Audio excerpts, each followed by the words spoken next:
بسم الله الرحمن الرحيم. السلام عليكم ورحمة الله وبركاته. பெருமதிப்பிற்கும் மரியாதைக்கும் உரிய எல்லாம் வல்ல அல்லாஹ்வின் நல்லடியார்களே, அருமை பெரியோர்களே, தாய்மார்களே, சகோதர சகோதரிகளே, பயங்கரவாதிகள் யார் என்ற தலைப்பு வழங்கப்பட்டிருக்கிறது. எனக்கு பயங்கரவாதிகள் இந்த சமூகத்தை சீரழிக்கிற, அநியாயமாக மனித உயிர்களை கொன்று ஒழிக்கிற பயங்கரவாத காரியங்களில் ஈடுபடுகிறவர்கள் யார் என்ற கேள்வியினை பொதுவாகவே உலக மக்கள் மத்தியிலே எழுப்பினால் பெரும்பான்மையான மக்கள் அதற்கு உடனடியாக கையிலே பதிலை வைத்திருக்கிறார்கள். பயங்கரவாதிகள் என்றால் வேறு யார்? அவர்கள் முஸ்லிம்கள் தான். இப்படித்தான் உலகத்திற்கு சொல்லிக் கொடுக்கப்பட்டிருக்கிறது. நாம் அன்றாடம் வாசிக்கிற செய்தித்தாள்களில் இருந்து, தினந்தோறும் பார்க்கிற தொலைக்காட்சி நிகழ்ச்சிகளில் இருந்து, சர்வதேச அளவிலே பிரபலமாக திகழக்கூடிய எல்லா மீடியாக்களும் பயங்கரவாத காரியங்களை செயல்படுத்தக்கூடியவர்கள், மனித உயிர்களின் மதிப்புகளை அறியாமல் அதனை கொன்று குவிக்கிற மாபாதகர்கள் இஸ்லாமிய சமுதாயத்தை சார்ந்தவர்கள் தான் என்ற ஒரு செய்தியை திரும்ப திரும்ப உலகத்திற்கு சொல்லிக் கொண்டே இருக்கிறார்கள். இந்த மீடியாக்களுடைய பிரச்சாரத்தின் காரணமாக அவைகள் சொல்லுவதுதான் உண்மை என்று நம்பிக்கொண்டு அதன் பின்னால் ஒரு பெரும்பான்மையான மக்கள் சென்று கொண்டிருக்கிறார்கள். ஆனால் உண்மை நிலவரத்தை ஆய்வு செய்து பார்த்தால் இந்த பத்திரிகைகளும் தொலைக்காட்சிகளும் உலகத்திற்கு சொல்கின்ற அந்த சொற்களில் எந்த அளவிற்கு உண்மை இருக்கிறது, நேர்மை இருக்கிறது என்பதனை ஆய்வுக்கு உட்படுத்துகிற எந்த மனிதராக இருந்தாலும் அவைகள் 100% பொய்யைத்தான், உண்மைக்கு புறம்பான ஒரு தகவலைத்தான், முஸ்லிம்களின் மீது காழ்ப்புணர்ச்சியோடு வெறுப்புணர்ச்சியோடு உலகத்திலே பதிய வைத்துக் கொண்டிருக்கிறார்கள் என்ற செய்தியினை அதனை ஆழமாக படிக்கிற, ஆய்வு செய்கிற எல்லோருமே புரிந்து கொள்ள முடியும். கடந்த பல காலங்களில் இந்த தேசத்திலும் சரி, தேசத்தின் எல்லைக்கு அப்பாற்பட்டு வெளியிலும் சரி, எத்தனையோ தீவிரவாத காரியங்கள் அரங்கேறி இருக்கிறது. பல்வேறு துப்பாக்கி சூடுகள் நடைபெற்றிருக்கிறது, குண்டுவெடிப்புகள் நடைபெற்றிருக்கிறது, மக்கள் கூடுகிற ரயில் நிலையங்களிலே குண்டு வைத்து அப்பாவி மக்கள் தாக்கப்பட்டிருக்கிறார்கள், நோயாளிகள் குழுவுகிற மருத்துவமனைகள் குண்டு வைத்து தகர்க்கப்பட்டிருக்கிறது. அதிலும் குறிப்பாக நம்முடைய தேசத்திலே கடந்த காலத்திலே இப்படி எத்தனையோ நிகழ்வுகள் நடந்தேறி இருக்கிறது. அந்த நிகழ்வுகளில் சில இடங்களில் அங்கே இருக்கிற காவல்துறை அதிகாரிகளுடைய நேர்மையினால் உண்மையான குற்றவாளிகளை கண்டுபிடித்துவிட வேண்டும் என்ற ஒரு நீதி நியாயத்தோடு அணுகக்கூடிய அதிகாரிகளின் பார்வையினால் முதலிலே எடுத்த எடுப்பிலே முஸ்லிம்கள் தான் என்ற ஒரு செய்தி உலகத்திற்கு பரப்பப்பட்டாலும் பின்னர் நிதானமாக ஆய்வு செய்து பார்த்துவிட்டு இந்த மாபாதக செயல்களில் ஈடுபட்டவர்கள் முஸ்லிம்கள் இல்லை, முஸ்லிம்களை அழிக்க நினைக்கிற, முஸ்லிம்களின் மீது வெறுப்புணர்ச்சி கொண்டிருக்கிற ஒரு இந்துத்துவ சிந்தனை கொண்டிருக்கிற வகுப்புவாத கும்பல் தான், பார்ப்பனிய பனியா கூட்டம் தான் இது போன்ற காரியங்களில் தொடர்ந்து ஈடுபட்டு வருகிறார்கள் என்பதனை ஆங்காங்கே ஒரு சில இடங்களில் அந்த உண்மை நிலவரங்கள் வெளியிலே வந்திருக்கிறது. இன்னும் பல இடங்களில் இது போன்ற தீவிரவாத செயல்களில், பயங்கரவாத செயல்களில் வகுப்புவாத கும்பல் இந்த தேசத்திலே மிக குறைவாக இருக்கிற 3%, 3.5% மாத்திரமே இருக்கிற அந்த கூட்டத்தினர் ஈடுபட்டால் கூட அந்த தீவிரவாதத்தை வளர்த்தெடுக்கிற விதத்திலே, அதிலே அழிவுகளை அதிகப்படுத்துகிற விதத்திலே மக்களை பாதுகாக்க வேண்டிய கடமைப்பட்டிருக்கிற காவல்துறையினர் கூட வெளியிலே அவர்கள் காக்கி உடை அணிந்திருந்தாலும் உள்ளுக்குள்ளே காவி சிந்தனையோடு அவர்களும் இடையிடையே புகுந்து தீவிரவாத செயல்களை அரங்கேற்றி இருக்கிறார்கள் என்ற செய்தியும் உலகத்திலே பல நேரங்களில் உண்மைப்படுத்தப்பட்டிருக்கிறது. ஆனால் இப்பொழுது அவர்கள் பயங்கரவாதிகள், இவர்கள் பயங்கரவாதிகள் என்று ஆங்காங்கே வெளிப்பட்டுக் கொண்டிருந்த அந்த உண்மை இப்பொழுது நம்மை எல்லாம் திகைக்க வைக்கிற விதத்திலே இந்த பயங்கரவாதத்தினுடைய ஊற்றுக்கண் இந்த தேசத்திலே யார் என்ற ஒரு செய்தி சமீபத்திலே நடைபெற்ற மிக பிரபலமான மொத்த தேசத்தினுடைய கவனத்தையும் ஈர்த்த, ஏன் ஒட்டுமொத்த சர்வதேச மீடியாக்களின் பார்வை முழுக்க முழுக்க பதிந்திருந்த ஒரு பிரபலமான தீவிரவாத தாக்குதலில், பயங்கரவாதத்தினுடைய ஊற்றுக்கண் இந்த தேசத்திலே யார் என்ற உண்மை நிலவரத்தை வெளியிலே கொண்டு வந்து தள்ளியிருக்கிறது. இந்த தேசத்தினுடைய நிர்வாகத்திலே மிக சிறப்பாக நடத்துவதற்கு தகுதி பெற்றிருக்கிற, அந்த அரசாங்கத்திற்கு ஒத்துழைப்பு தர வேண்டிய, நாடு முழுவதிலும் பல்கி பரவி இருக்கிற, மக்களுடைய உணர்வுகளை எல்லாம் புரிந்து, மக்களின் தேவைகளை எல்லாம் அறிந்து, மக்களின் கோரிக்கைகளை எல்லாம் அறிந்து அரசாங்கத்திற்கு எடுத்துச் சொல்லி அரசாங்கம் மக்களுக்கு தேவையான காரியங்களை செயல்படுத்துவதற்கு ஆக்கமும் ஊக்கமும் தர வேண்டிய மிக முக்கியமான அதிகார பீடத்திலே அமர்ந்திருக்கிற உளவுத்துறை, குறிப்பாக மத்திய அரசாங்கத்தின் சார்பில் மத்திய அரசுக்கு தகவலை கொண்டு போய் சேர்க்கக்கூடிய மிக முக்கியமான ஒரே ஒரு உளவுத்துறை, அந்த உளவுத்துறை இந்த தேசத்தினுடைய பல்வேறு பயங்கரவாத தாக்குதலில் பின்னணியிலே இருந்திருக்கிறது. பல நேரங்களில் இந்த உளவுத்துறையே முன்னின்று பயங்கரவாத காரியங்களை அரங்கேற்றி இருக்கிறது என்ற உண்மையினை சமீபத்திலே நடைபெற்ற மிக பிரபலமான ஒரு தாக்குதல் வெளியிலே கொண்டு வந்திருக்கிறது. அது என்ன தாக்குதல்? 2002ஆம் ஆண்டு நவம்பர் மாதம் 26ஆம் நாள் மும்பையிலே நடைபெற்ற ஒரு தாக்குதல்.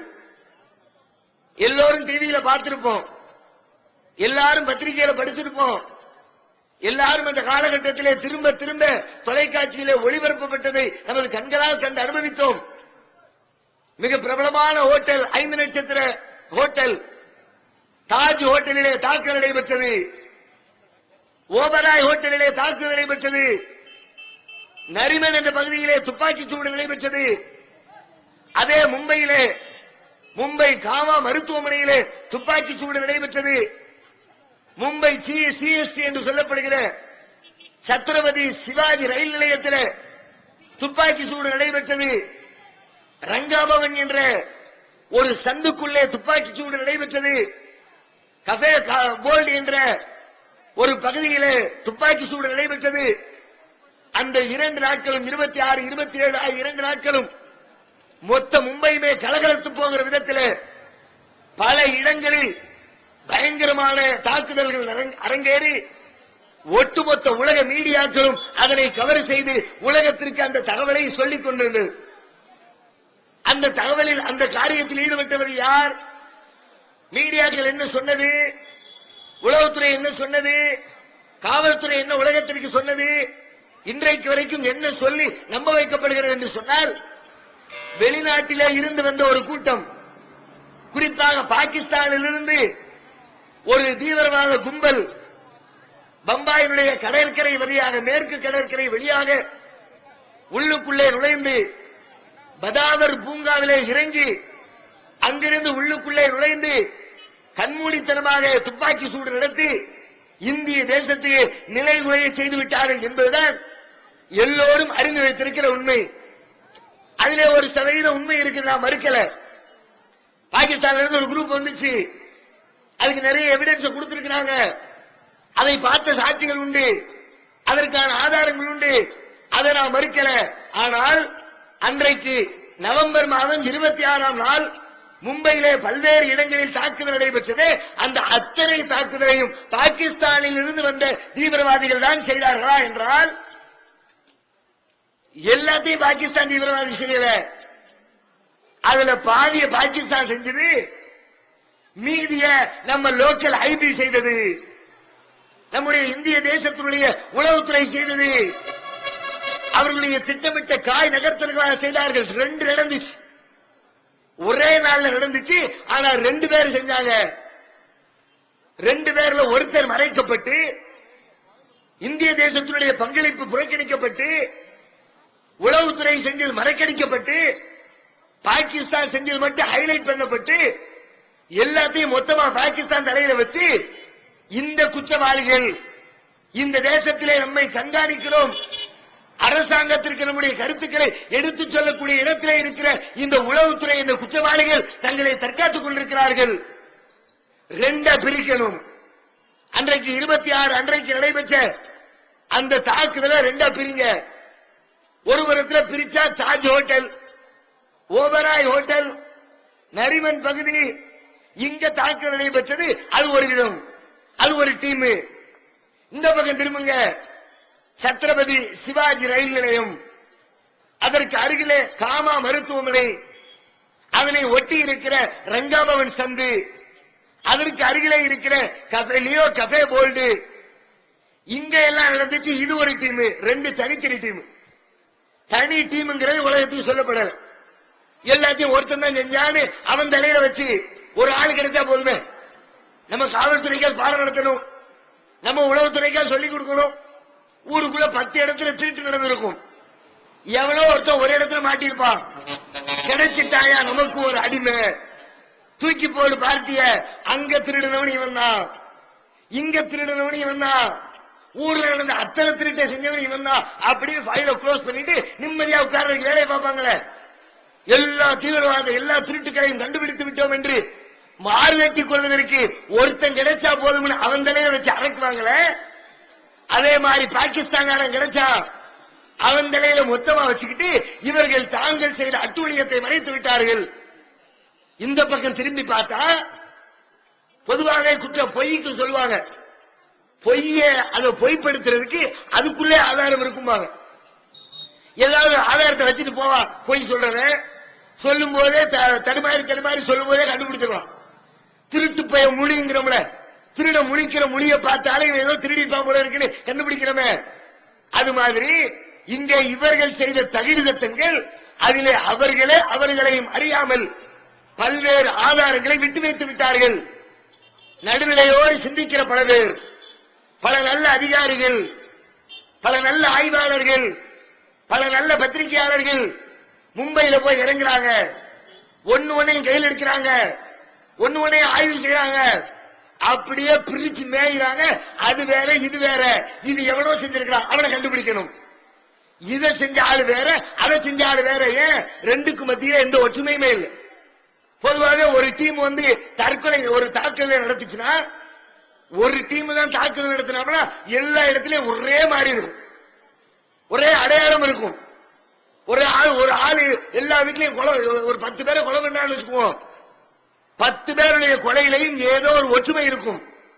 ஆனா இந்த பத்திரிகையாளர்கள் ஆய்வாளர்கள் பார்க்கிறார்கள், இந்த பக்கம் நடந்த தீவிரவாத தாக்குதலுக்கும் இந்த புறத்திலே ரயில் நிலையத்தை விட்டு நடந்த தீவிரவாத தாக்குதலுக்கும் இடையிலே எந்த சம்பந்தமும் இல்லை. ஒரே ஒரு சம்பந்தத்தை தவிர. என்ன சம்பந்தம்? ஒரே நாள்ல நடந்திருக்கு. அங்க எப்ப நடந்துச்சோ அதே நாள்ல இங்க நடந்துச்சு. இதை தவிர ரெண்டு தாக்குதலுக்கும் இடையிலே எந்த ஒற்றுமையும் இல்லை. இங்க என்ன நடந்துச்சு, எப்படி யாரு செஞ்சா, எப்படி கண்டுபிடிக்கப்பட்டது என்று சொன்னால், லோக்கல்ல இருக்கிறவங்க தான் செஞ்சாங்க இந்த தாக்குதலை. என்ன ஆதாரம் அதற்கு? துப்பாக்கி சூடு நடக்குது. காமா மருத்துவமனையில தீவிரவாதி 2 பேர் உள்ள நுழைஞ்சு உள்ளுக்குள்ள பூந்து கண்மூடித்தனமா சுடுறாங்க. ரயில் நிலையத்தில் சுடுறாங்க. அப்படியே சுட்டுக்கிட்டே வரும்போது ஒரு 2 காவலாளி, 2 வாட்ச்மேன், மருத்துவமனையினுடைய 2 வாட்ச்மேன் 2 பேரையும் போட்டு தள்ளி வச்சு சுட்டு தள்ளிட்டாங்க. 3வது ஒருத்தர் வர்றாரு, துப்பாக்கி வச்சுட்டு காக்கலாம். அந்த தீவிரவாதி கேட்கலாம், யாரா நீங்க வேலை பார்க்கிறவனா, நீங்க காவலாளியா அப்படின்னு கேட்கலாம் ஒரு தீவிரவாதி. உடனே அவரு பதறிக்கிட்டு, ஐயா இல்லைங்க, நான் இங்க வேலை பார்க்கிறவங்க கிடையாது, எனக்கு இதுக்கு சம்மதம் கிடையாது, என் பொஞ்சாதிக்கு ரொம்ப நெஞ்சு வலிங்க, அதுக்காக வேண்டி மருத்துவமனை ஹாஸ்பிட்டலுக்கு தூக்கிட்டு வந்தங்க, உண்மையாவ சொல்ற, உண்மையா சொல்ற, சத்தியமா சொல்றேங்க, என் தாய் மேல சத்தியமா சொல்றேங்க, நான் இந்த இதுல வேலை பார்க்கல, நான் நோயாளி, மருத்துவம் பார்க்க வந்தவன் என்ன அவர் சொன்ன உடனே அவனை விட்டுட்டு அடுத்த ஆண்ட போயிடறான். அதுக்கப்புறம் கொஞ்ச நேரம் நடந்து மீண்டும் ஒரு நிகழ்ச்சி நடக்கிறது.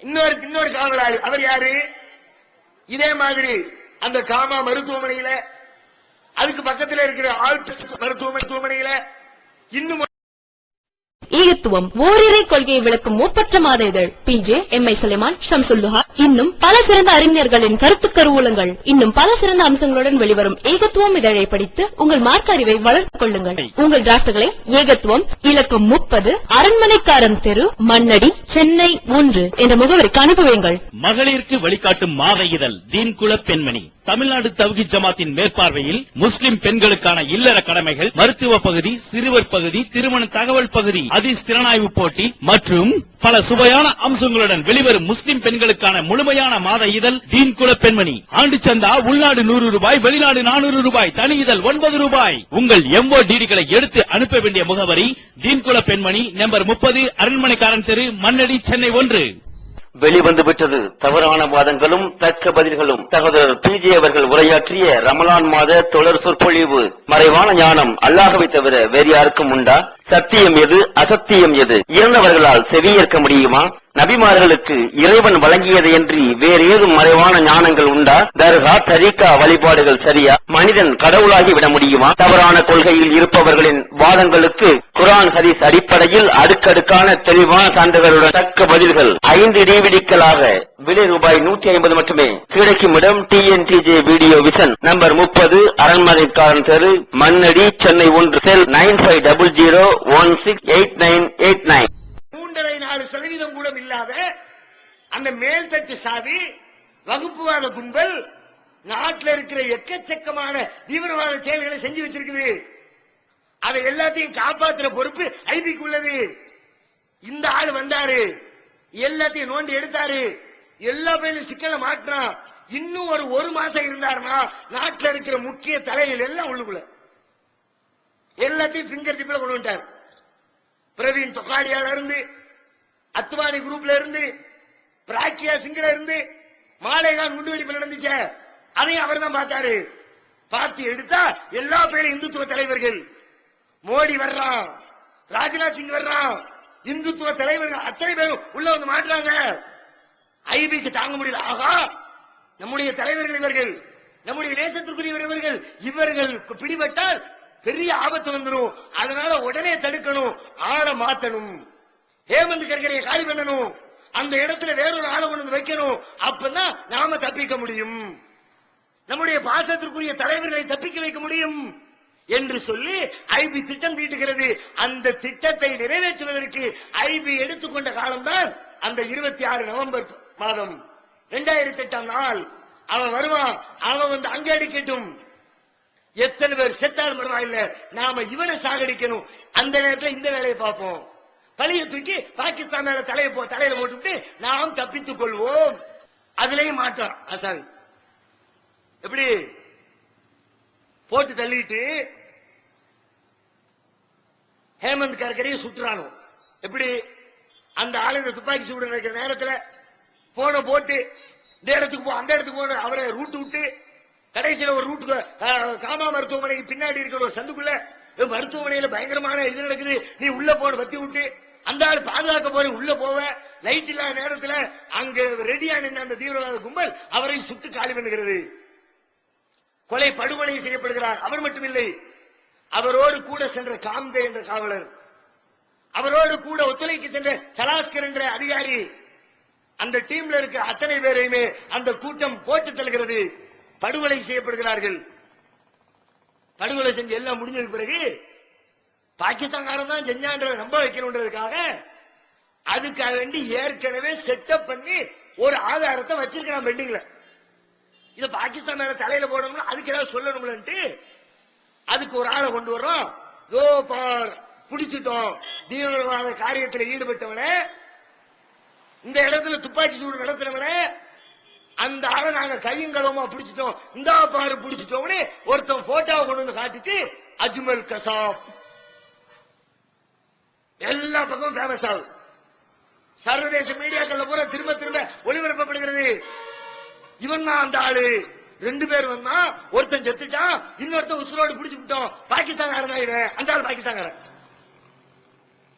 அது எப்படி அவன் பாகிஸ்தான்காரன் தான் இந்த இடத்துக்கு வரலையே, பிறகு எப்படி பாகிஸ்தான் அஜ்மல் கசாப் இவனை பிடிச்சாடுவ அப்படின்னா அஜ்மல் கசாப் பிடிக்கல.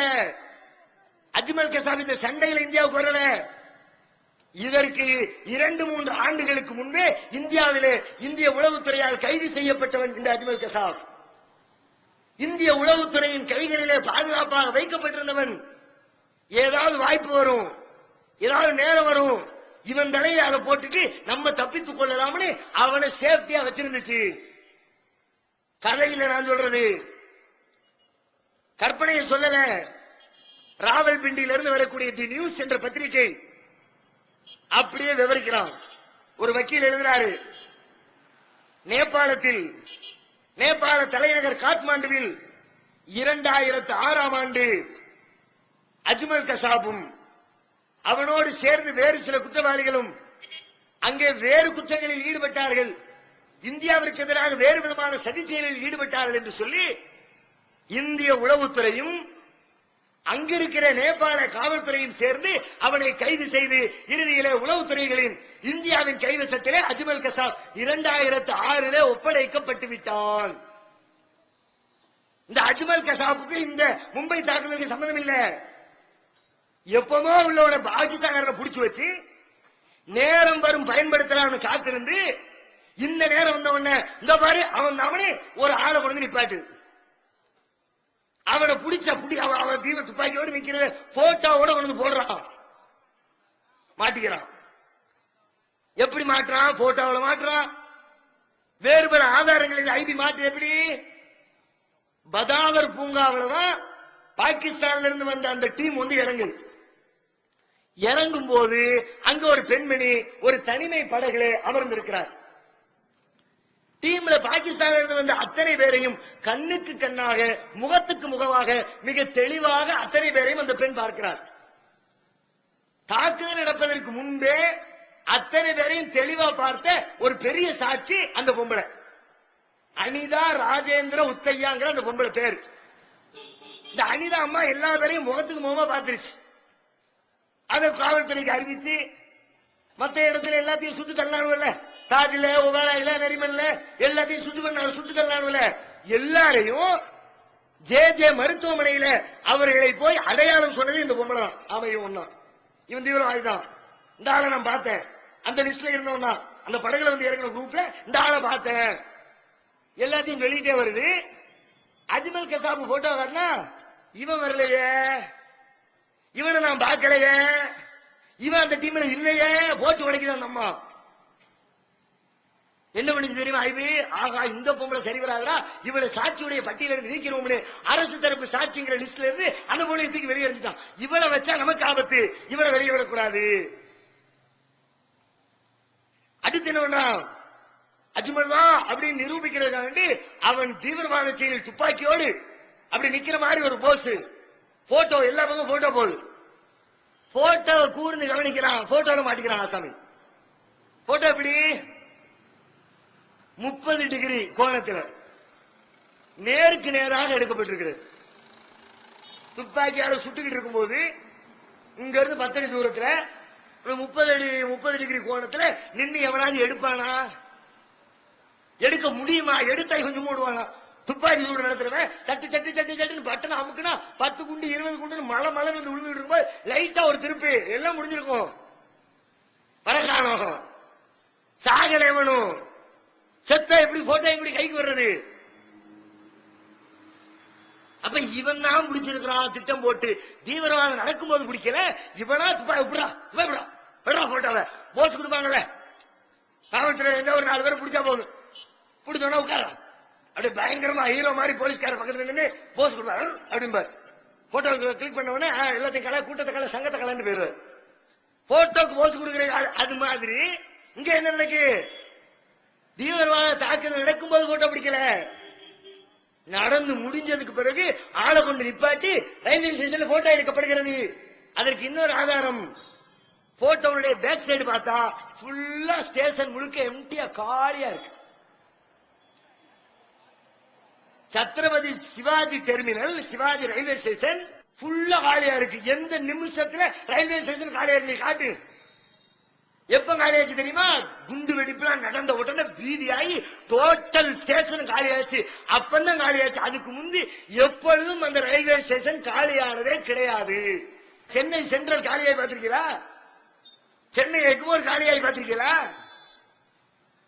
அது மாதிரி அங்க முக்கியமான ரயில் நிலையம் டோட்டலா காலியா கிடக்குது. போட்டோம் அட லூசு பேர்ல ஒரு 10 பேரை கொண்டு நிப்பாட்டி பிடிச்சிருக்க கூடாது.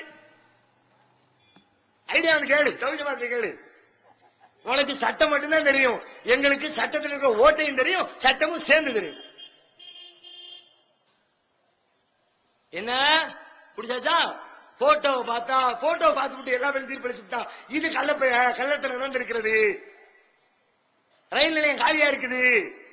அதை பார்த்தாலே இவர்கள் தான் திட்டமிட்டு எடுத்திருக்கிறார் என்பது தெல்ல தெளிவாக விளங்குகிறது. ஐபி தான் இந்த வேலையை செஞ்சிருக்கு. மறைச்சதை பார்த்தா தான் தெரியுது. செய்திகளை வெளியில விடாம தடுத்து கொண்டது, அதுல உளவுத்துறையில இந்த காரியத்தை செஞ்சிருக்கிறது நல்ல உறுதியாகுது. அது மட்டும் இல்லாம ஹேமந்த் கர்கரி இயக்குற அளவுக்கு அவர் அந்த இடத்துக்கு போகணும்னு சொல்றாரு. யாரு சொல்லணும்? அவருக்கு மேல பவர் உள்ளாத சொல்லணும். வயர்லெஸ்ல எந்த ரெக்கார்டுமே இல்ல.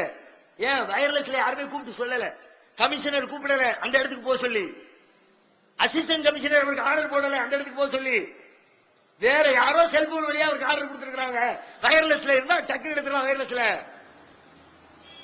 அப்ப உளவுத்துறை தான் இவரை இயக்கி அந்த நேரத்தில் அந்த இடத்துக்கு போக வைத்து அங்கே ரெடியாக இருக்கிற தீவிரவாதிகளை வைத்து அவரை சுட்டுத் தள்ளுவதற்குரிய வேலைகளை செய்தது.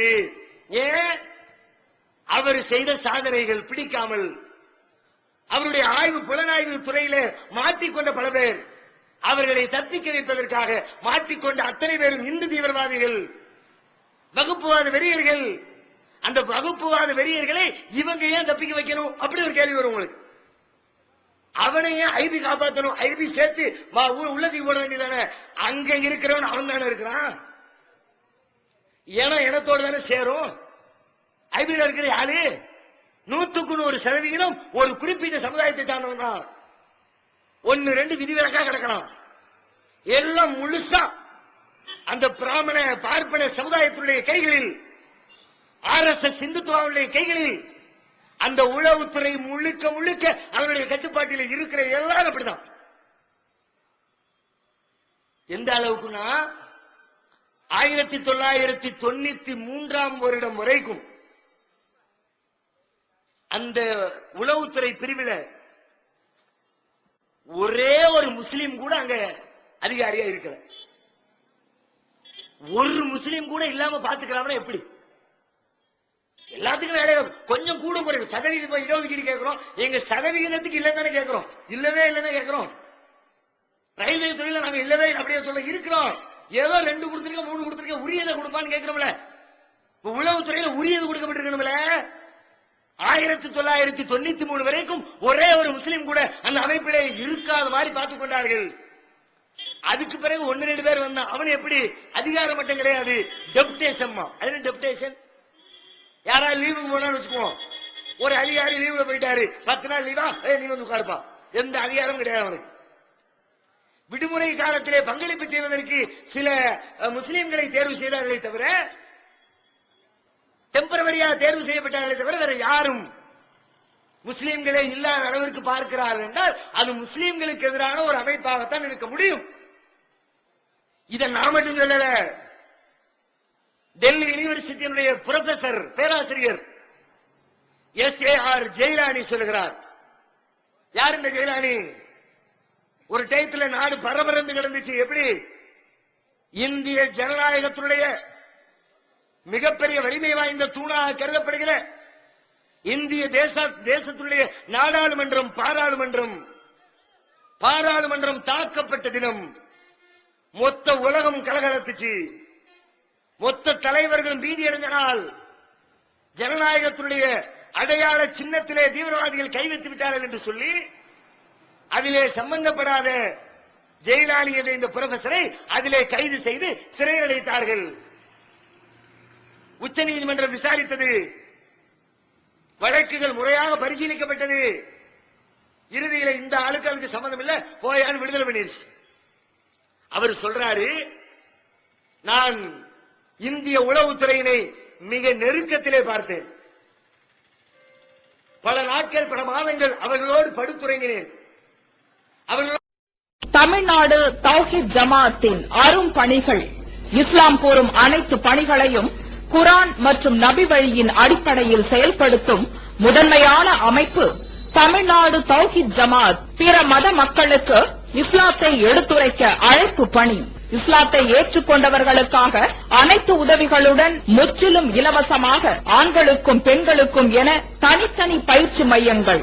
முஸ்லிம் சமுதாயத்தில் காணப்படும் பலவித தீமைகள் மற்றும் மூட நம்பிக்கைகளை களைவதற்கு பொதுக்கூட்டங்கள், மாநாடுகள் போன்ற பல்வேறு நிகழ்ச்சிகள், வரதட்சணை ஒழிப்பு பற்றிய விழிப்புணர்வு கூட்டங்கள் மற்றும் வாங்கிய வரதட்சணையை திருப்பிக் கொடுக்கும் நிகழ்ச்சிகள், உயிர்காக்கும் இரத்த தானங்கள், இலவச மருத்துவ முகாம்கள் மற்றும் ஆம்புலன்ஸ் சேவைகள், ஏழை எளிய மாணவ மாணவிகளுக்கு இலவச நோட்டு புத்தகங்கள், இலவச சீருடைகள், நோன்பு பெருநாளை மகிழ்ச்சியுடன் கொண்டாட ஃபித்ரா விநியோகம் மற்றும் ஹஜ் பெருநாளின் போது கூட்டு குர்பானி திட்டம், சுனாமி, தீ விபத்து, சாலை விபத்து, வெள்ளம் போன்ற திடீர் விபத்துகளில் பாதிக்கப்படும் மக்களுக்கு ஓடோடி சென்று உதவுதல், தனியார் தொலைக்காட்சி மூலம் தினந்தோறும் பல்வேறு நிகழ்ச்சிகள், இணையதளம் மூலம் இஸ்லாத்தை அறிந்து கொள்ள www.onlinepj.com, www.tntj.net போன்ற இரு இணையதளங்கள், ஏகத்துவம், தீன்குல பெண்மணி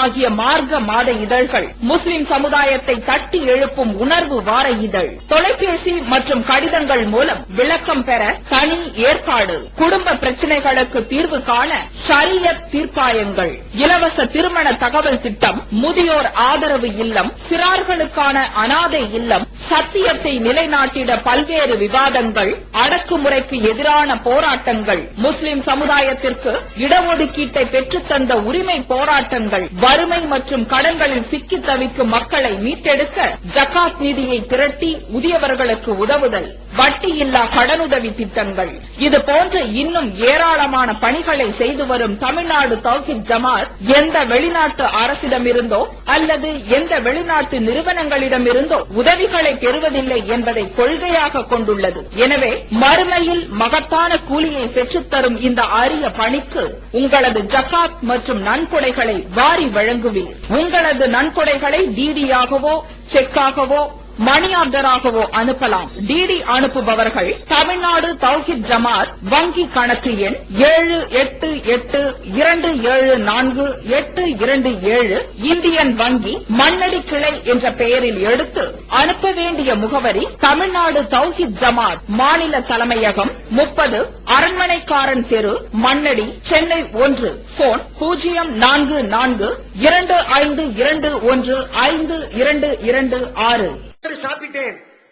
அவர்களோடு வாழ்க்கை நடத்த வேண்டிய சூழல் எனக்கு ஏற்பட்டது. அப்பொழுது அந்த அலுவலகத்திலே இருக்கிற நாளெல்லாம் காலமெல்லாம் இந்திய தேசத்தின் ஒரு ஜனநாயக தேசத்தினுடைய அலுவலகத்திலே அமர்ந்திருக்கிறோம் என்ற உணர்வு எனக்கு ஏற்பட்டதே கிடையாது.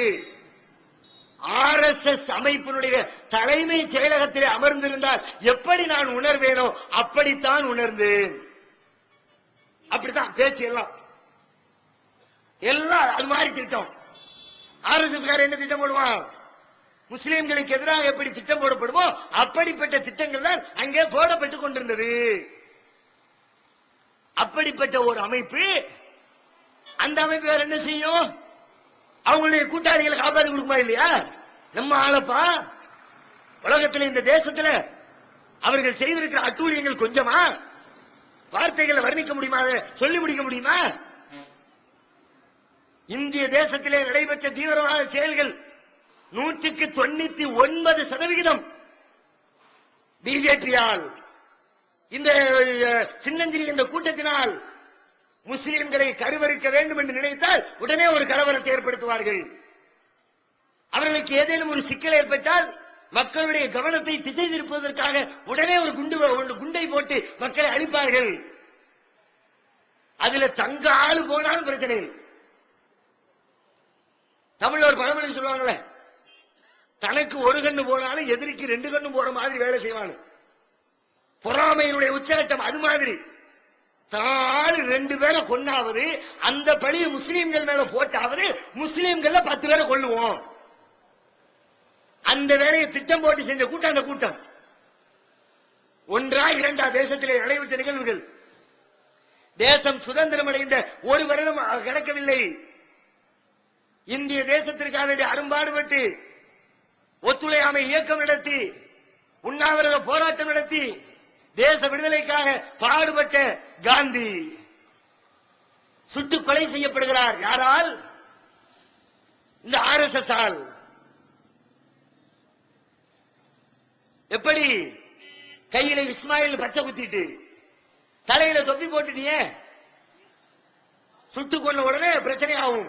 ஆளை பார்த்தா இஸ்மாயில் முஸ்லீம் பேரு, முஸ்லீம்களை 10 பேரை கொண்டுடலாம், முஸ்லீம்களுடைய பொருட்களை சூறையாடலாம் என்று சொல்லி தன் உயிரை மாய்த்து காந்தியின் உயிரை மாய்த்து ஊர்ல இருக்கிற ஒரு ஆயிரக்கணக்கான முஸ்லீம்களின் உயிரை மாய்த்து விடலாம். விளைவு என்ன ஆச்சு? அத்தனை பெரிய தாக்குதல். காந்தி சுட்டுக் கொல்லப்பட்டார். முஸ்லீம் தான் கொலை செய்தான் என்ற செய்தி காட்டு தீமாரி உலகத்தில் பரவுது. காந்தியின் மீது மதிப்பு மரியாதை வைத்திருந்த இந்திய தேசத்தவர்கள் பொறுத்துக் கொள்வார்களா? அடப்பாவிகளா? மத ஒற்றுமைக்காக, சமய நல்லிணத்திற்காக பல்வேறு வழிமுறைகளை முயற்சிகளை மேற்கொண்ட தேசப்பிதாவை கொலை செய்துவிட்ட கிழவர்களா நீங்கள் என்று சொல்லி ஏறத்தாழ 50 மணி நேரம் இந்த தேசத்திலே வாழ்ந்த முஸ்லீம்களுடைய பொருட்கள் சூறையாடப்பட்டது, உயிர்கள் காவு வாங்கப்பட்டது, முஸ்லிம் பெண்கள் கற்பழிக்கப்பட்டார்கள், குழந்தைகள் நெருப்பிலே போட்டு பொசுக்கப்பட்டார்கள். அத்தனை பெரிய தீவிரவாத பயங்கரவாத காரியத்திற்கு வித்திட்டவர்கள் யார்? இந்த கூட்டம், இந்துத்துவ வகுப்புவாத கூட்டம். ஒன்னா ரெண்டா? குஜராத்தில் சபர்மதி எக்ஸ்பிரஸ் ரயில் S6 என்ற வெட்டி எரிக்கப்படுகிறது. உள்ள இருக்கிற சாமியாரெல்லாம் செத்து போனாங்க. யாரா இருந்தாலும் செஞ்சவன் தப்பு, மாற்று கருத்து கிடையாது. யாரா இருந்தாலும் அதை கண்டிக்கிறோம். முஸ்லீமா இருந்தாலும் இந்துவா இருந்தாலும் யாரா இருந்தாலும் அப்பாவி பொதுமக்களை சாகடிப்பதை ஒத்துக்கொள்ள முடியாது. வன்மையாக நாங்கள் கண்டிக்கிறோம். என்ன நடந்துச்சு? 57 சாமியார்கள் செத்தார்கள். மறு நிமிஷமே குஜராத் பத்தி எரிஞ்சது. ஒரு உயிரா 2 உயிரா? அந்த கொடூர நிகழ்வுகளை படிக்கிறவன் கல்லஞ்சமுடையவனுடைய கண்களையும் கண்ணீர் வடிய செய்துவிடும். படுபாவிகள்.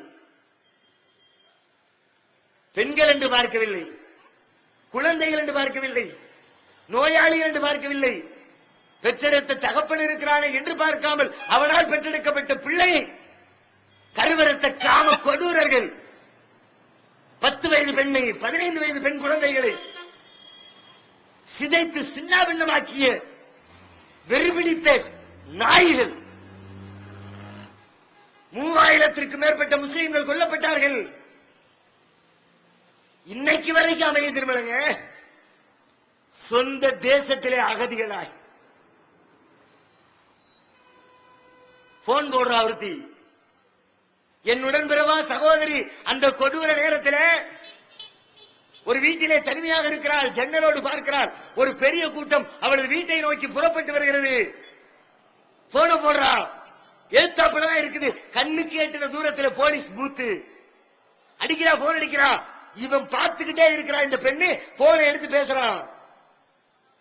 இது மாதிரி ஒரு கூட்டம் வருது, என் வீட்டை நோக்கி வருது, என்னை காப்பாத்துங்க, எனக்கு பாதுகாப்பு கொடுங்க, என்ன செஞ்சா இந்த காக்கி உடைய இந்த காதி கிழவன் தெரியுமா? அப்படியா?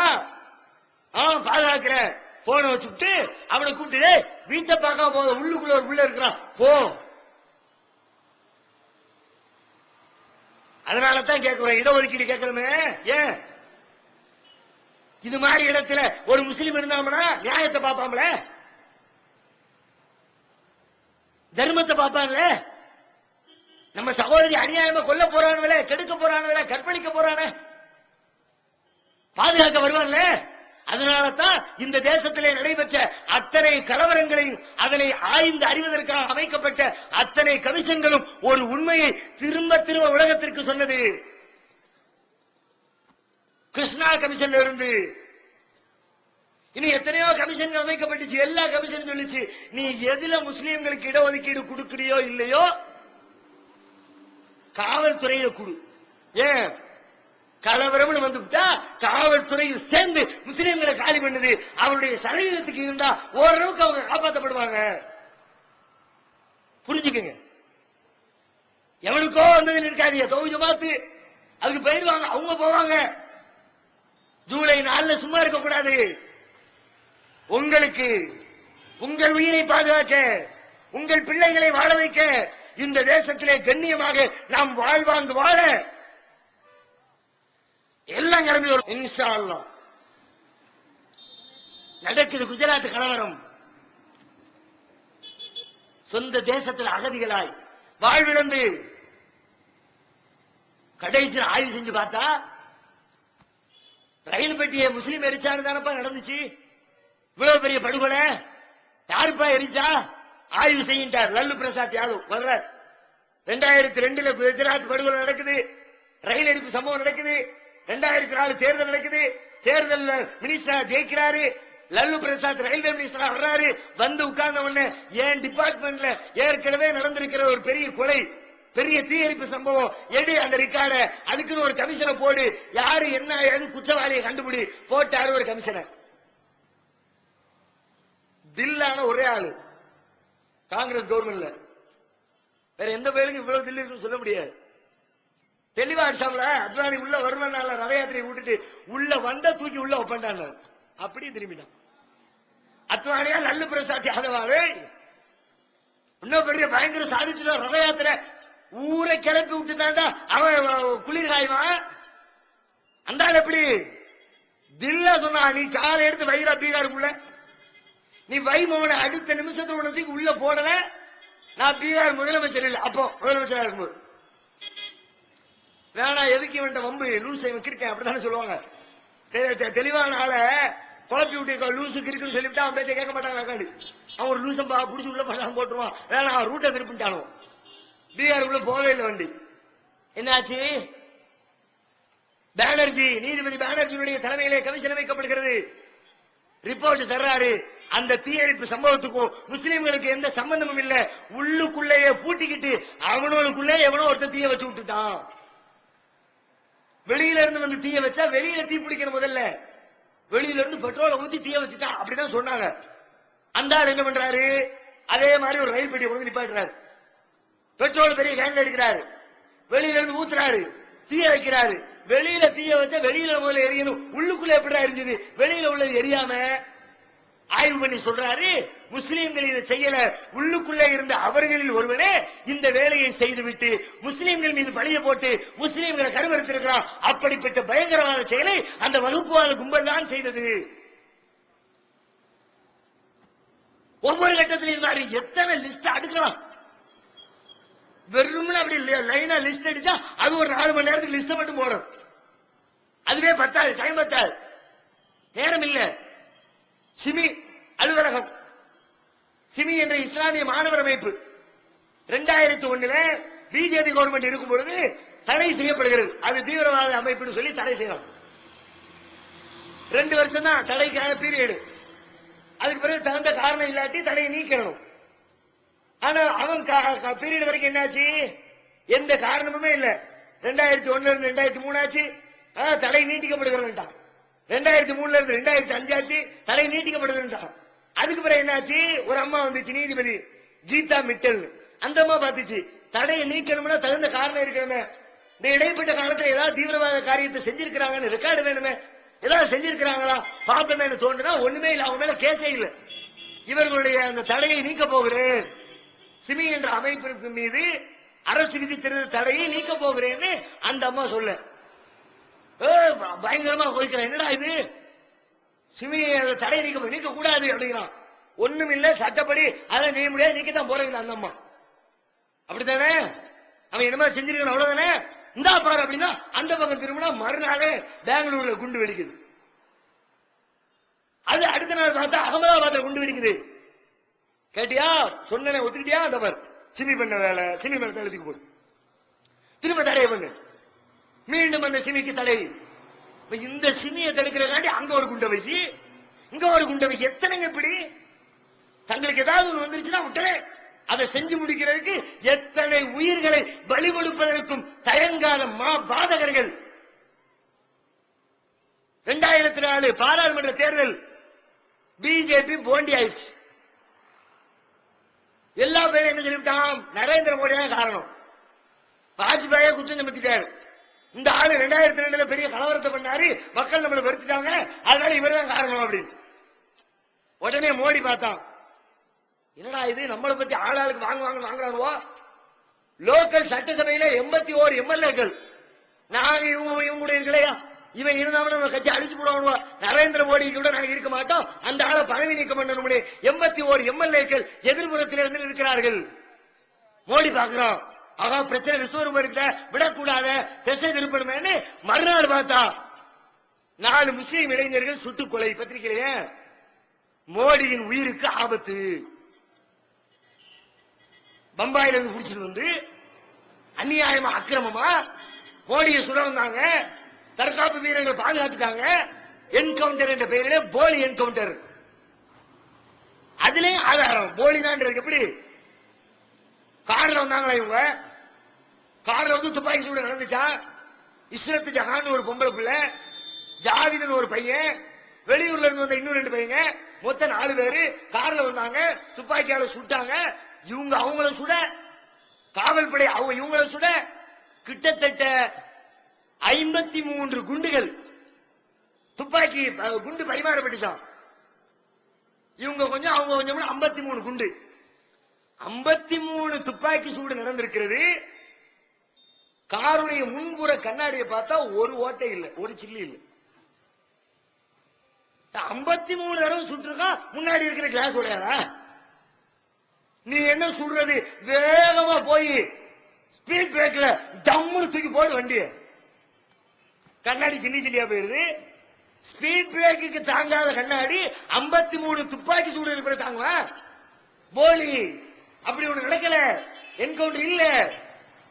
ஆனா தங்களை தற்காலம் வந்தோட உடனே 4 முஸ்லீம் முடிச்சு கொலை பண்ணு. பாலாஜி கமிஷன் சொன்னாரு உடனே அப்பமும் இந்த ஆளுக்கள் முஸ்லீம்கள் வைக்கலன்னு உடனே ஆனா இவ்வளவு நாள் முஸ்லீம் நம்ப வச்சவன் இப்ப ரூட் மாறுத, விடக்கூடாது, இந்த அறிக்கை மக்களுடைய கவனத்துக்கு போக கூடாது, திசையை திருப்பணும், என்ன பண்றது? உடனே போட்டா மறுநாள் வாரணாசியில குண்டு வெடிக்கு. பானர்ஜி ரிப்போர்ட் பாராளுமன்றத்துக்கு வருது, பத்திரிகைகள் பிரசுரம் ஆகுது. அந்த செய்தி அமுக்கப்படுவதற்காக வாரணாசி குண்டு வெடிப்பு, உடனே பானர்ஜி ரிப்போர்ட் உலகத்துக்கு சொல்லாமல் மறைக்கப்படுகிறது. அஜ்மீர் தர்கா குண்டு வெடிப்பு, மும்பை பர்பானி குண்டு வெடிப்பு, மும்பை அஹமத் நகர் குண்டு வெடிப்பு, ஹைதராபாத் மக்கா மசூதி குண்டு வெடிப்பு, டெல்லி ஜும்மா மசூதி குண்டு வெடிப்பு, மாலேகான் சிமி அலுவலக குண்டு வெடிப்பு, எத்தனை எத்தனை குண்டு வெடிப்புகள், எத்தனை எத்தனை பயங்கரவாத செயல்கள், அத்தனையும் ஒட்டுமொத்த குத்தகைக்கு எடுத்துக்கொண்ட கூட்டம் இந்த கூட்டம். அந்த கூட்டத்தை தான் தோன்றாரு ஹேமந்த் கார்கர். எல்லா பேரும் வசமா மாட்ட உடனே ஆகா இனிமே விட்டு வச்சா சரி வராதுன்னு ஐபி கையில் எடுக்குது பாதுகாப்பதற்கு தங்களின் சகாக்களை. அவர்களை திட்டம் போட்டு திட்டம் தீட்டி ஹேமந்த் கார்கரை கொலை பண்றான். கொலை பண்ணதோடு மட்டுமில்ல, அவன் திட்டம் போட்டுதான் கொலை பண்ணிருக்கான்றதுக்கு என்ன அர்த்தம் தெரியுமா? என்ன காரணம் தெரியுமா? அவர் கொலை பண்ணி முடிச்சு 1 வாரம் ஆகல. அந்த ஏடிஎஸ்க்கு தீவிரவாத தடுப்பு படைக்கு அடுத்து ஒரு லீடர் வர்றாரு. யாரு தெரியுமா? கேபி ரகுவன்சி. நாடெல்லாம் அந்த குண்டு வெடிப்பு தீவிரவாத துப்பாக்கி சூட பத்தி பரபரன்னு பேசிக்கிட்டு இருக்கு. இவன் அவசரமா 1 வாரத்துக்குள்ள கேபி ரகுவன்சியை கொண்டு போய் அந்த இடத்துல ஐபி உட்கார வைக்குது. சொல்ல வேண்டிய ஆள்கிட்ட தகவலை சொல்லி. யார் இந்த ரகுவன்சி? ஹேமந்த் கர்கரே காமா மருத்துவமனையை நோக்கி வருகிற பொழுது தீவிரவாதிகள் இந்த பாதையை வழியாக தப்பித்து வெளியே சென்று விட்டார்கள் என்று அவர்கள் செல்லாத நேரத்தில் உள்ளுக்குள்ள இருக்கும் போது அந்த ரூட்டுக்குள்ள போன் கைகாட்டி விட்டாங்க. அவன் கேபி ரகுவன்சி. அந்த ரகுவன்சி இந்த டீமுக்கு வர்றாங்கன்னா என்ன அர்த்தம் விளங்கல? நம்ம ஆள் வந்தா கேஸ் எல்லாத்தையும் சரி பண்ணிடலாம். இன்னைக்கு அப்படிதான் ஆகி போச்சு. பல மாறி அவர் இருக்கும்போது கொண்டு வந்த ரெக்கார்டை எல்லாம் எவ்வளவு அழிக்க முடியுமோ, எவ்வளவு திருத்த முடியுமோ எல்லா திருத்தல்களையும் உள்ளுக்குள்ள கேபி ரகுவன்சி தன்னால் முடிந்த வரைக்கும் அந்த வேலைகளை செய்ய ஆரம்பிச்சு விட்டாரு. பல மாற்றங்கள், பல திருத்தங்கள், பல சேர்க்கைகள். அநியாயக்காரர்கள் தப்பு விக்கப்பட்டு விட்டார்கள்.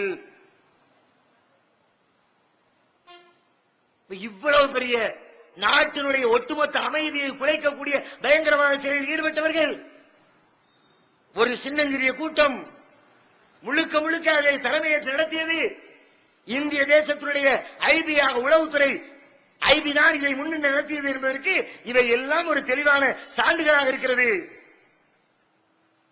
இவ்வளவு சான்றையும் தாண்டி இவ்வளவு ரெக்கார்டையும் தாண்டி இந்த பத்திரிகைகள் பண்ற அநியாயம் இருக்குது, தாங்க முடியல. இவ்வளவு தெல்ல தெளிவா இருக்குது. ஆனா முஸ்லிம் தீவிரவாதி எப்படி அப்ப உங்களுக்கு சொல்ல முடியுது? இந்த தேசத்திலே வரலாற்றில் நடைபெற்ற தீவிரவாத பயங்கரவாத காரியங்களில் பட்டியல் போட்டு பார்த்தால் இந்த தேசத்தில் நீ லிஸ்ட் கொடு. நான் போட்டேன் இப்ப ஒரு 10 நிமிஷத்துல ஒரு 10 போட்டேன், நீ லிஸ்ட் கொடு. முஸ்லீம் எத்தனை செஞ்சா லிஸ்ட் கொடு. ஆதாரபூர்வமா கொடுக்க முடியுமா? கரெக்டா 1993 மும்பையில் நடைபெற்ற கலவரம் ஒத்துக்கிறேன், முஸ்லீம்கள் செஞ்சாங்க ஒத்துக்கிறேன். 1998 கோவையில் நடைபெற்ற கலவரம் ஒத்துக்கிறேன். 2 வேற போடு, அவ்வளவுதானே. இந்த 2 தவிர முஸ்லீம் செஞ்சான்னு சொல்லி நீ எதை காட்டுற? நீ லட்சம் செஞ்சிருக்கியப்பா, அந்த கும்பல் கோடி செஞ்சிருக்கிற, லட்சக்கணக்கான உயிர்களை படிச்சிருக்கிற. 2 நிகழ்ச்சி. அந்த நிகழ்ச்சியும் எப்படி?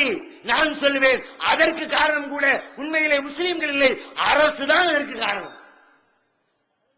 கையாளாகாத காவல்துறை தான் அதற்கு காரணம். ஏன்? காவல்துறையும் அரசாங்கமும் நினைத்திருந்தால் அன்றைக்கே தடுத்திருக்க முடியும். 92 கடைசி பாபர் மசூதி இடிக்கப்படுகிறது. முஸ்லீம்களுக்கு எதிராக எங்க பார்த்தாலும் கலவரம் நடக்குது. முஸ்லீம்கள் பொறுத்து பார்க்கிறாங்க. கவர்மெண்ட் இருக்குது, காவல்துறை இருக்குது, உளவுத்துறை இருக்குது, நமக்கு நியாயம் வழங்குவாங்க, சட்டப்படி குற்றவாளிகளை தண்டிப்பாங்க. பொறுத்து பார்த்தா யாரும் தண்டிக்கப்பட காணும். தாய பறி கொடுத்தவன் பார்க்கிறான், சுட்டவன் சுதந்திரமா திரிகிறான். தந்தையை பறி கொடுத்தவன் பார்க்கிறான், அப்பனை ஒன்னவன் காவல் தூக்கி விட்டு ரோட்ல நடக்கிறான்.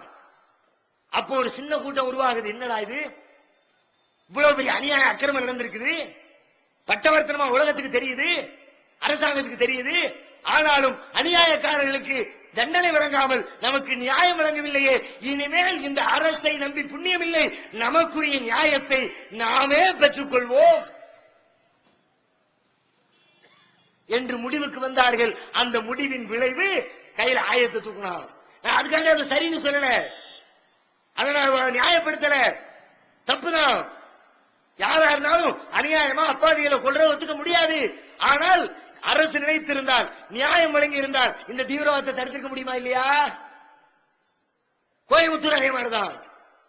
கோவை கலவரம், இந்த இந்துத்துவ கூட்டம் 19 முஸ்லிம் இளைஞர்களை கொல்லுது, பல பேர் பாதிக்கப்பட்டிருக்கிறாங்க.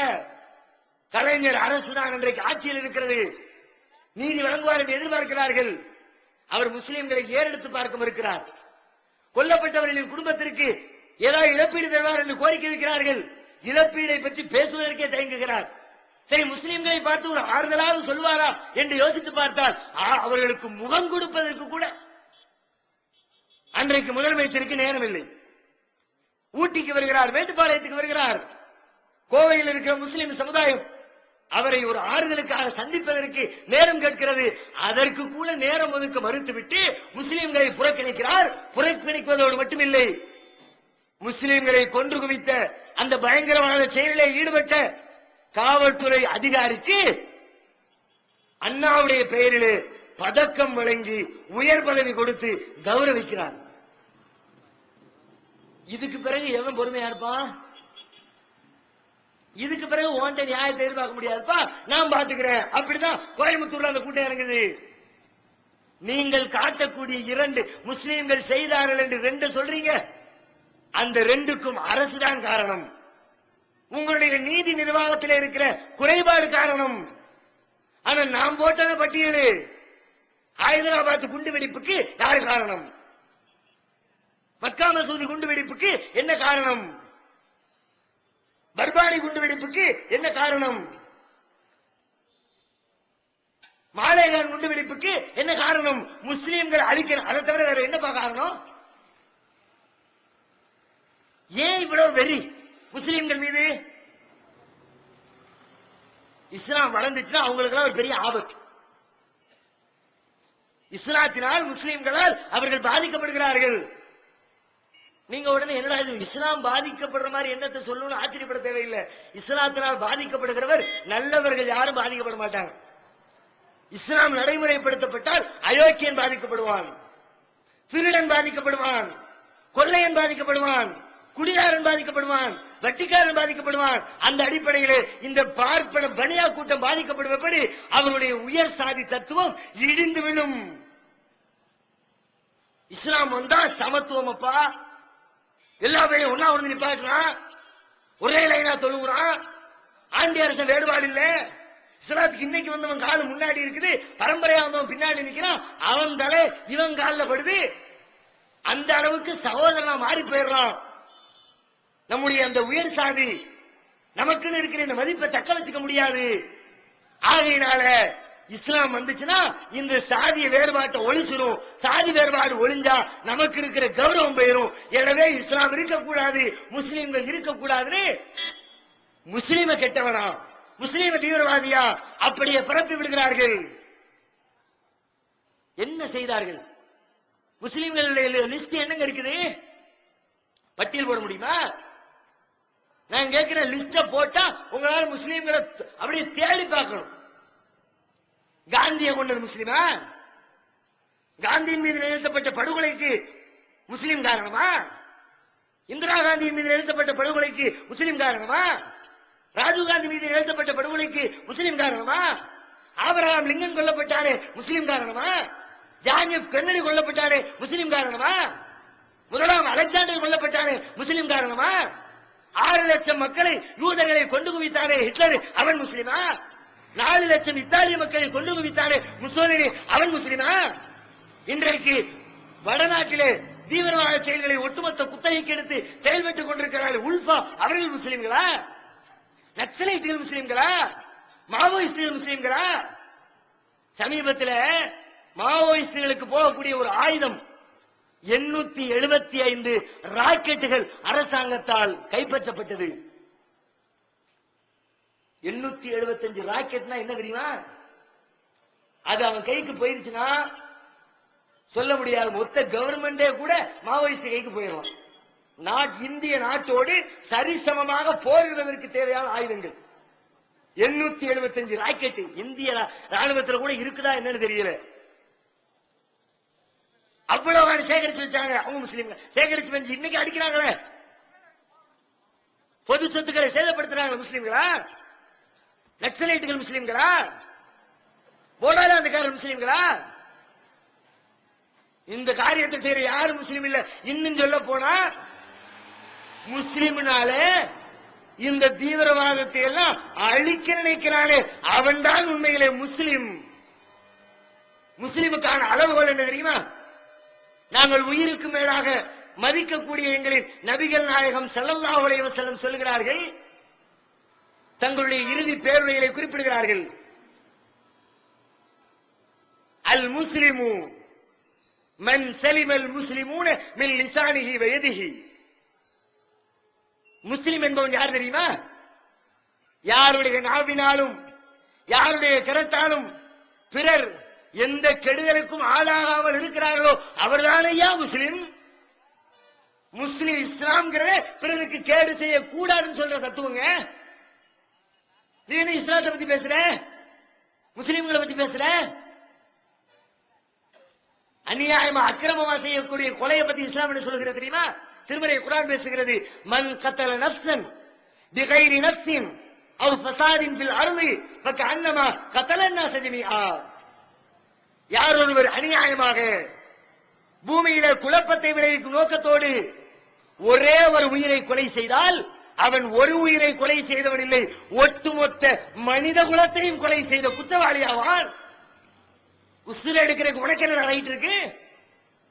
கவர்மெண்ட் சில நேரத்தில் எடுக்கலாம், மத்த யாருக்கு ரைட்ஸ் இல்ல. அழுத்தம் திருத்தமா சொல்லக்கூடிய மார்க்கம் இஸ்லாம். அது என்னங்க? உசுரை எடுக்கிற கட்டம் சில கட்டம் உண்டு உலகத்தில். உசுரை எடுக்கிறது தான் தர்மம். சில இடங்கள்ல எங்க போர்க்களம் இருக்குத, போர்க்களம் என்று வந்தால் அங்கே உயிரை பறிப்பதுதான் போர்க்களத்தினுடைய தர்மம். எந்த நாட்டு போர்க்களத்தையும் போய் பாருங்க. இப்ப பாகிஸ்தான் பார்டர்ல பாகிஸ்தான் ராணுவம் வந்து மிலிட்டரியை கொண்டு குவிக்குது. இந்தியாவும் அது மாதிரி செய்ய போகுது. உள்துறை அமைச்சர் ப. சிதம்பரம் அறிக்கை கொடுத்திருந்தார். ஒரு பேச்சுக்கு போர் வந்துருச்சுன்னு வச்சுக்கோ, மன்மோகன் சிங் என்ன சொல்றாரு, நாட்டு வீரர்களை பார்த்து போய் துவம்சம் பண்ணுங்க, ஒருத்தரை விட்டு வைக்காது, அடிச்சு காலி பண்ணு. அதான தர்மம். அதுதான் ஒரு ஜனாதிபதி சொல்லக்கூடிய நியாயமான வார்த்தை. நம் நாட்டு மக்களை பாதுகாப்பதற்கு போர் என்று வந்துவிட்டால் கொலை மட்டும்தான் இங்கே தர்மம். எல்லா மதங்களும் அந்த கொலையை சொல்கிறது. மகாபாரதத்திலே அப்படி கொலை பற்றி பேசப்படுகிறது, பைபிளிலே அப்படி கொலை பற்றி பேசப்படுகிறது, திருமறை குர்ஆனும் அப்படி போர்க்களத்தை பற்றி பேசுகிறது. போர்க்களத்தில் போய் எதிரிகளை வெட்டு குத்து கொல்லுன்னு சொல்லு. அதுல உலகத்தில் எந்த தத்துவமும் எந்த மதங்களும் எந்த சட்டங்களும் எந்த அரசாங்கமும் சொல்லாத மனிதாபிமான சட்டங்களை வகுத்து வைத்திருக்கிற மார்க்கம் இஸ்லாம். போர்க்களத்தில் போய் நிக்கிற ஒரு பொம்பளை வந்தா போர்க்களத்தில் பொம்பளைய கொள்ளாத. போர்க்களம் வந்த பிறகு எதையா பொம்பளைன்னு கேட்கலாம். இஸ்லாம் சொல்லுது, என்னடா ஆம்பளை நீ பொம்பளை போய் சண்டை போட்டுக்கிட்டு பெண்களை கொள்ளாதே, குழந்தைகளை கொள்ளாதே, முதியவர்களை கொள்ளாதே, நிராயுதபாணியை கொள்ளாதே, கட்டி வச்சு கொள்ளாதே. என்ன சொல்லுது பாருங்க. இஸ்லாம் வந்து போர்க்களத்தில் கூட மனிதாபிமானத்தை போதிக்கிற மார்க்கம். நபிகள் நாயகம் ஸல்லல்லாஹு அலைஹி வஸல்லம் உலக வரலாற்றிலே ஒரு மிகப்பெரிய வெற்றியை ஹிஜ்ரி 8ஆம் ஆண்டு பெறுகிறார்கள். மக்கா ஜெயிச்சாச்சு. எப்படிப்பட்ட நாடு மக்கா? எதிரிகள் வாழுகிற நாடு. நபிகள் நாயகத்தை கருவறுக்க துணிந்த கயவர்கள் வாழுகிற நாடு. நபிகள் நாயகத்துடைய தோழர்களை ஊர்விளக்கம் செய்து வைத்த வன் கொடுமையாளர்கள் வாழ்கிற நாடு. இன்னும் சொல்வதாக இருந்தால் இஸ்லாத்தை ஏற்றுக்கொண்ட முஸ்லிமான மக்களை வாழ விடாமல் சதி செய்த துரோகிகள் வாழுகிற எதிரி நாடு நபிகள் நாயகம் ஸல்லல்லாஹு அலைஹி வஸல்லம் அவர்களால் ஹிஜ்ரி 8ஆம் ஆண்டு கைப்பற்றப்படுகிறது. எதிரிகள் நிறைந்திருக்கிற ஒரு நாட்டுக்குள்ள போறாங்க. உலகத்தில் இருக்கிற எந்த வரலாறையும் நீங்க எடுங்க, தமிழ்நாட்டு வரலாறு புரட்டுங்க. சேர மன்னன், சோழ மன்னன், பாண்டிய மன்னன், தமிழ்நாட்டுக்கு வெளியில இருக்கிற எந்த உலக நாட்டு மன்னனுடைய வரலாறு எடுங்க. ஒரு நாட்டை இன்னொரு நாடு ஜெயித்து விட்டால் ஜெயித்த நாட்டு தலைவர்கள் தோற்றவர்கள் மீது நடத்தக்கூடிய அக்கிரமங்களை செய்யாமல் இருந்திருக்கிறார்களா? உள்ள நுழைஞ்சு இருக்கிற சொத்துக்களை சூறையாடுவாங்க, அழகான பெண்களை கவர்ந்துட்டு போவாங்க, அங்க இருக்கிற தலைவர்களை தூக்குமரத்தில் ஏத்துவாங்க, கையில நாடு கிடைச்சிருச்சுன்னு கனிவளங்களை எல்லாம் வெட்டி தள்ளுவாங்க, அநியாயத்தினுடைய உச்சகட்டமா ஆட்டம் போடுவாங்க. உலக வரலாறுல எல்லா மன்னனும் இப்படிதான் செஞ்சிருக்கான். மண்ணை எங்க நாடு நாட்டை விடுங்க, நம்ம நாட்டுக்குள்ள இருக்கிற ஜனநாயக நாட்டில் இருக்கிற சின்ன சின்ன பதவி எடுத்துங்க. பிரதமர் பதவி, ஜனாதிபதி பதவி, எம்எல்ஏ பதவி, எம்சி பதவி, ஒரு வார்டு மெம்பர் பதவி. ஏற்கனவே இருந்த ஒருத்தர் அடுத்த தேர்தலில் தோத்துட்டார். புதுசா வந்தவர் என்ன ஆட்டம் போடுறார்? ஐயா போறாரு, அம்மா வர்றாங்க, தூக்கி உள்ள வை, ஐயோ காப்பாத்துங்க, ஐயோ காப்பாத்துங்க. எப்படி ஒரு முதலமைச்சர் பதவி கை மாறுது? எப்படியெல்லாம் நம்ம சக்திக்கு உட்பட்டு அநியாயம் பண்ணலாம். ஐயா வர்றாரு, அம்மா தூக்கி உள்ள போடு, எனக்கு கொசு கிடைக்குதே, பாம்பு கிடைக்குதே, தேல் கிடைக்குதே, அந்த அம்மா உள்ள உட்காந்து. சின்ன சின்ன பதவிகளே எப்படின்னா, நாட்டு தலைவர் இன்னொரு நாட்டை வெற்றி கொண்டால் கேட்கணுமா? நபிகள் நாயகம் வெற்றி பெறுகிறார்கள். உலக வரலாற்றிலே எந்த மன்னனும் சொல்லாத வார்த்தை. நபிகள் நாயகம் மக்காவுடைய வாசலிலே தன்னுடைய படை வீரர்களை நிறுத்தி வைத்துக் கொண்டு சொல்கிறார்கள், லா இலாஹ இல்லல்லாஹு வஹ்தா வ ஸதக வஅதா வ நஸர அப்தா வ அஸ்ஸ ஜுந்தா வ ஹஸமல் அஹ்ஸாப வஹ்தா. லா இலாஹ இல்லல்லாஹு வஹ்தா, வணக்கத்திற்குரிய இறைவன் அல்லாஹ் ஒருவனை தவிர வேறில்லை. வ ஸதக வஅதா, அவன் கொடுத்த வாக்குறுதியை அவன் நிறைவேற்றினான். அல்லாஹ் ஏற்கனவே ஒரு வாக்குறுதி கொடுத்திருந்தான். நபிகள் நாயகம் மக்கா விட்டு வரும்பொழுது கத்தபல்லாஹு லஅக்லிபன்ன அன வருசுலி, நபியே அல்லாஹ்வும் அல்லாஹ்வுடைய தூதரும் மிகைப்போம், இந்த பூமியில உங்களை நாம திரும்ப கொண்டு வந்து சேர்ப்போம். அல்லாஹ் ஏற்கனவே சொல்லியிருந்தான். ரசூலுல்லாஹ் சொல்றாங்க, இது என்னுடைய வீரர்களால் கிடைத்த வெற்றி இல்லை, வஸதக வஅதா, அவன் கொடுத்த வாக்குறுதியை அவன் உண்மைப்படுத்தினான். வநஸர அபதா, அவனுடைய அடிமையாகி எனக்கு அவன் உதவி செய்தான். வஅஸ்ஸ ஜுந்தா, அவனது பட்டாளமாகி உங்களுக்கு அவன் கண்ணியமளித்தான்.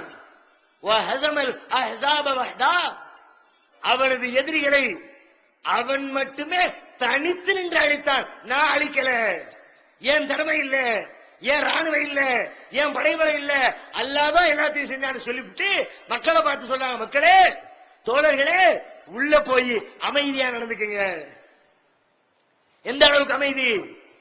அங்க உள்ள ஆட்களை அடிக்கிறது வெட்டுறதை பத்தி பேசல, அதையெல்லாம் தாண்டி உள்ள இருக்கிற ஒரு புல் பூண்டை கூட நீங்கள் பிடுங்க கூடாது, ஒரு மரத்தை வெட்டக்கூடாது. உனக்கு கோபம் இருக்கலாம், வேகம் வரலாம், நியாயக்கார பயில்வோம், நம்மள ஊரை விட்டு விளக்கணும் என்றெல்லாம் உனக்கு ரோஷம் வரலாம். உன் ரோஷத்தை அடக்கிக்க, உள்ளுக்குள்ள போய் காட்டாத, அடிக்காத, வெட்டாத, கொல்லாத. கொல்ல வேண்டிய தருணத்தில் கூட கொல்லக்கூடாது, கொல்லாமல் இருந்து பொறுமையை கைப்பிடி என்று மனித நேயத்தை சொன்ன மார்க்கத்துல எந்த முஸ்லிமும் அப்பாவி மக்களுடைய உயிரை கைப்பற்றுகிறவனாக இருக்க மாட்டான். எனவே பயங்கரவாதிகள் முஸ்லிம்கள் இல்லை, இந்த சின்னஞ்சிறிய வகுப்புவாத கூட்டம் தான், இந்திய தேசத்துடைய உளவுத்துறை தான் பயங்கரவாதத்தின் ஊற்றுக்கண்ணாக பயங்கரவாதிகளாக திகழ்ந்து கொண்டிருக்கிறார்கள். அல்லாஹ் ரப்பல் ஆலமீன் அவர்களை அடையாளம் கண்டு விழிப்புணர்ச்சியோடு வாழக்கூடிய மக்களாக நம் அனைவரையும் ஆக்கியருள்வானாக. வாஹிர் தஅவானா அனில் ஹம்துலில்லாஹி ரப்பில் ஆலமீன். அஸ்ஸலாமு அலைக்கும் வரஹ்மத்துல்லாஹி வபரகாத்துஹு. அல்லாஹ்